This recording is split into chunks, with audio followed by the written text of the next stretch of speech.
अमरीकी सदर का ईरान की बहरी नाकाबंदी जारी रखने का ऐलान। कहते हैं ईरान के खिलाफ जंग में अपने मकासद तकरीबन हासिल कर चुके। ईरान के पास जौहरी हथियार नहीं होने चाहिए। पुतिन नहीं चाहते ईरान जौहरी हथियार हासिल करे। ईरान के पास मिसाइल बनाने की सलाहियत कम रह गई है। मजीद बोले, ईरान की बहरी नाकाबंदी बमबारी से ज़्यादा मौसर है। ईरान तेल बरामद नहीं कर सकता, इसके ज़खायर और पाइपलाइन फटने के करीब है। महासरे के बायस ईरान की हालात बस से बदतर हो रहे हैं। ईरान की क़यादत अमेरिका से डील करना चाहती है। जौहरी प्रोग्राम पर मुआहदे तक नाकाबंदी जारी रहेगी। अमरीकी सदर की तेल कंपनियों के आला हुकाम से मुलाकात। ईरान की नाकाबंदी तवील होने पर आलमी ऑयल मार्केट के हवाले से मुशावरत। ट्रंप ने बंदूक उठाई, ईरान को फिर धमकी लगाई। तस्वीर में ईरान में तबाही के मनासिर दिखाए। कैप्शन में लिखा, नो मोर मिस्टर नाइस गाय। अमरीकी सदर का सोशल मीडिया पर नया पैगाम। कहते हैं ईरान के रहनुमा जल्द होश में आ जाएंगे। ईरान हालात ठीक नहीं कर सकता। ईरानियों को मालूम ही नहीं जौहरी हथियारों से पाक मुआहदे पर दस्तखत कैसे करते हैं। ईरान मुआहदे पर दस्तखत करने में नाकाम दिखाई देता है। ईरान को समझदारी का मुजाहरा करना चाहिए।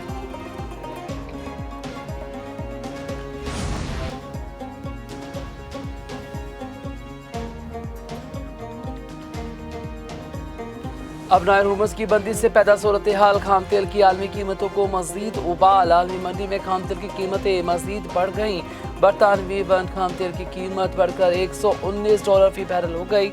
अमरीकी खाम तेल WTI की कीमत बढ़कर $160 तक जा पहुंची। वर्ल्ड बैंक ने तवानाई की कीमतों में 24% तक इजाफे की पेशगोई कर दी। तनाव खत्म न होने पर कीमतें मजीद बढ़ने का खदशा। दूसरी जानिब वज़ीर-ए-आज़म शहबाज शरीफ कहते हैं मशरक़ वस्ता के जंग के बायस तेल का हफ्तावार दरामदी बिल 30 करोड़ से बढ़कर $80 करोड़ हो चुका।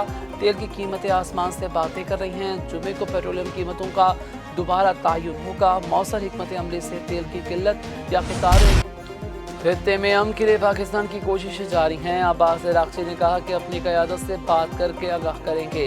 वज़ीर-ए-आज़म शहबाज शरीफ की काबीना इजलास में गुफ्तगू। कहा, नायब वज़ीर-ए-आज़म और फील्ड मार्शल की कोशिशों से अमेरिका ईरान जंगबंदी में तोसी हुई। मुज़ाकरात के दौरान मोहसिन नकवी का बड़ा किरदार रहा। मशरक़ वस्ता के जंग ने मौशी बेहतरी की कोशिशों को मुतासिर किया। मुल्क को दोबारा तरक्की की राह पर गामजन किया जाएगा। पाकिस्तान $3.5 अरब के वाजबात अदा कर चुका। ज़र मुबादला ज़खायर मुस्तहकम हैं। काबीना ने मुल्क की सतह पर वैक्सीन तैयारी पॉलिसी, पहली national graduate biotechnology policy, national seed policy और नेशनल स्किल्स डेवलपमेंट पॉलिसी की मंजूरी दे दी है। एक तरफ नाकाबंदी, दूसरी जानिब मज़ीद पाबंदी। अमेरिका ने ईरान के 35 इदारों और शख्सियात पर पाबंदियाँ आयद कर दी। इदारों और शख्सियात पर ईरान की बैंकारी शोबे की मदद करने का इल्ज़ाम। अमरीकी महकमा खजाना के मुताबिक इदारों और शख्सियात ने अरबों डॉलर का तेल पार करवाने में मदद की। नामजद अफराद अरबों डॉलर कार्रवाइयों में इस्तेमाल कर रहे हैं। ईरान को टूल देने वाले कंपनियों को भी पाबंदियों का सामना करना पड़ेगा।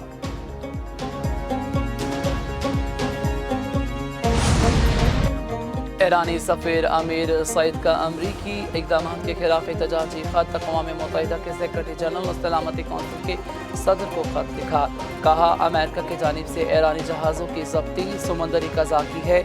ज़ाती कवानीन का सहारा लेकर ऐसे गैर कानूनी इक़दाम को जायज़ करार नहीं दिया जा सकता। अमरीकी अमल बैनुल-अक़वामी तजारत में मुदाखलत और अमलाक के गैर कानूनी ज़ब्ती है, जबकि अमरीकी इक़दाम आलमी कवानीन की बुनियादों को कमज़ोर कर रहे हैं। अमरीकी तर्ज़ अमल से मुस्तक़बिल में मज़ीद तनाज़ात जन्म ले सकते हैं। दूसरी जानिब ईरानी रहनुमा अलाउद्दीन ने कहा कि जंग में ईरान का पलड़ा भारी है, अभी अपने पत्ते नहीं खेले। यमनी बाबुल मंदाब को बंद करके अमेरिका को एक और ज़रब लगाने के लिए तैयार है।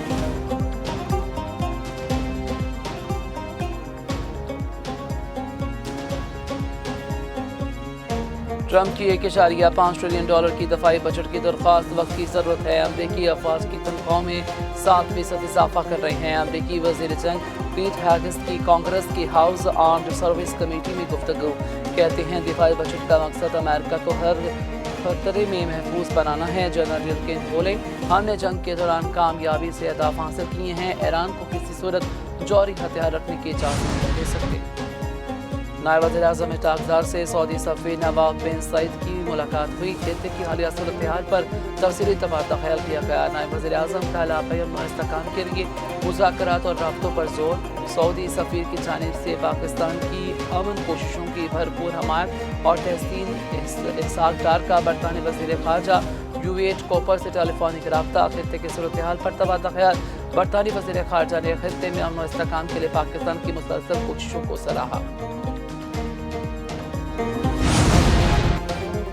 افغان طالبان رجیم کا ایک بار پھر جنوبی وزیرستان کے علاقے انگورڈا میں سول آبادی پر بزدلانہ حملہ۔ افغان طالبان رجیم کی سرحدی علاقوں میں پاکستان کی شہری آبادی پر گولہ باری۔ سیکیورٹی ذرائع کے مطابق گولہ باری سے 4 بچے اور ایک خاتون شدید زخمی ہوئی۔ پاک فوج کا منہ توڑ جواب، افغان طالبان کی کئی پوسٹوں کو نشانہ بنایا۔ پاک فوج کی بھرپور اور مؤثر جوابی کارروائی سے بزدل افغان طالبان اہلکار پولیس پوسٹیں چھوڑ کر بھاگنے نکلے۔ آپریشن غضب الحق تمام مقرر کردہ اہداف کے حصول تک جاری رہے گا۔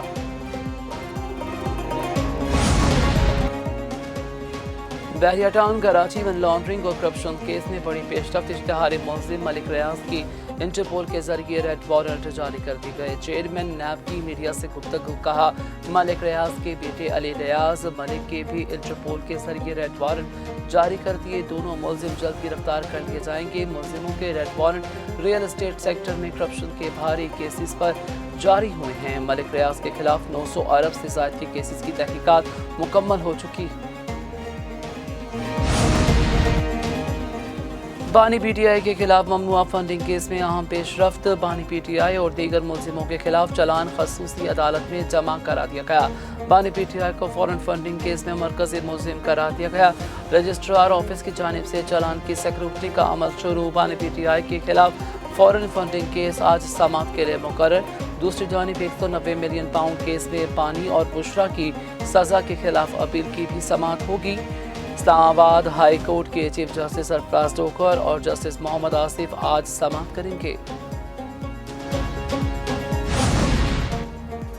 قائم مقام صدر نے اسلام آباد ہائی کورٹ کے 3 ججز کے تبادلوں کی منظوری دے دی۔ جسٹس محسن اختر قیانی کا لاہور ہائی کورٹ تبادلہ، جسٹس بابر ستار کا پشاور ہائی کورٹ اور جسٹس سمن رفت امتیاز کا سندھ ہائی کورٹ تبادلہ کر دیا گیا۔ قائم مقام صدر یوسف رضا گیلانی نے وزیر اعظم شہباز شریف کی ہدایت پر سمری کی منظوری دی۔ وزارت قانون نے ججز کے تبادلوں کو نوٹیفیکیشن جاری کر دیا۔